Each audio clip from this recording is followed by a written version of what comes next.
જામનગર બેઠકને લઈને સામે આવી રહ્યા છે। જામનગરમાં સર્જાય છે મોટી ઉલટફેર।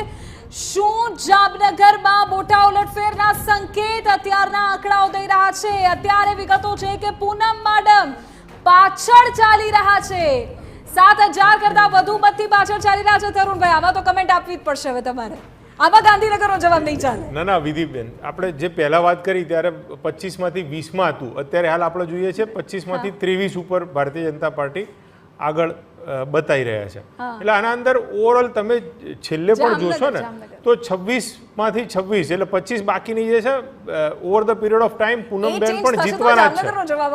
હા, જામનગર પણ પૂનમબેન જ જીતવાના છે। એ તમે જોજો છેલ્લે જે બી રિઝલ્ટ આવશે ને એનું મુખ્ય કારણ તમે જુઓ કે ભારત દેશના અંદર અત્યારે હાલ જે બે ક્યાંય પણ જઈએ છે ને તો ગુજરાતી તરીકે આપણને ગર્વ થાય। અને નરેન્દ્રભાઈ મોદી અને અમિતભાઈ શાહ બંને ગુજરાતી છે, એટલે ગુજરાતીના કારણે 2014 અને 2019 દરેકે ગુજરાતીની છાતી આમ ગદગદ થાય એ પ્રકારનું હોય। આના અંદર ક્યાંય કોઈ એને ભારતીય જનતા પાર્ટીને કોઈ એક પણ સીટ હારવાની જગ્યા છે જ નહીં ગુજરાતના અંદર। 100% 543 માં 26 જે ખરી ને એના અંદર નરેન્દ્રભાઈ મોદી કહેતા જ આવ્યા છે દરેકે દરેક। તમે લોકોને વોટર્સને પણ પૂછ્યું તો વોટર્સ પણ એવું જ કહેતા હતા। અને કેમ ના હોય, નરેન્દ્રભાઈ મોદીના નામે વોટ કેમ ના પડે? જે આટલા વર્ષમાં 50 વર્ષમાં 50-60 વર્ષના કોંગ્રેસના શાસનમાં જે નતા થયા એ કામ 10 વર્ષમાં કરી બતાવ્યા છે। 25 કરોડથી વધારે ગરીબી રેખાથી ઉપર લોકોને લાયા, આ કઈ નાનું કામ કર્યું છે? આના ઘણા બધા કામ, વર્ષો સુધી જળથી નળ નહોતું પહોંચ્યું, પાણી લાઇટ 20,000 થી વધારે ગામડાઓમાં લાઇટ નહોતી પહોંચી। આ બધા કામ જે 60 વર્ષથી બાકી રાખ્યા હતા ને બધા કામ નરેન્દ્રભાઈ મોદીએ કર્યા છે।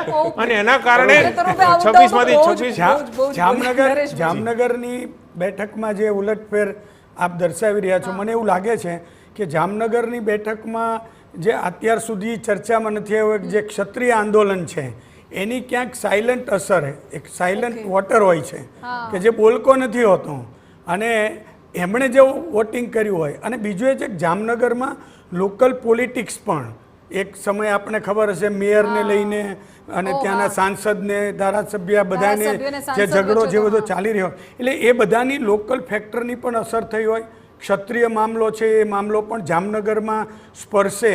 આમ તો નરેન્દ્રભાઈએ જામનગરમાં જ આ મુદ્દાને આટલી મોટી ઉલટફેર કે 7000 થી પણ વધારે મતોથી પાછળ ચાલી રહ્યા છે, સિટિંગ સાંસદ છે, એટલે રાજકોટનો વિવાદ જામનગરને નડ્યો। એટલે આમાં એવું છે કે એન્ટી ઇન્કમ્બન્સી છે એ લોકલ લેવલે બી ક્યારેક અસર કરતી હોય છે કે ભાઈ સિટિંગ સાંસદ છે એમની સામેનો રોષ પણ હોઈ શકે। મને તો એવું લાગે છે કે ક્ષત્રિય આંદોલનની જે અસર છે એ અસર આપણે બીજા બધાની જગ્યાએ અત્યારે જે પરિણામો તરફ જઈ રહ્યું છે જામનગર, એમાં મને એવું લાગી રહ્યું છે કે ક્ષત્રિય જે સમાજ છે એ સાયલન્ટ વોટર તરીકે એમણે ભાગ કહે છે કે મોદીના નામે મત પડ્યા, જો એવું જ થાય તો પછી રાજકોટમાં રૂપાલા નિર્વિવાદિત જીતી જાય, એવું જ થાય ને? ના, એમાં એવું છે કે ઓવરઓલ કેન્દ્રમાં એ મોદી ચહેરો છે। તમે જુઓ ઓલ ઇન્ડિયા લેવલે ક્યાંય પણ ઉમેદવારને ઓળખવાની પ્રયત્ન ક્યારેય કોઈએ કર્યો નથી, ભાજપે કરવા દીધો નથી। તમને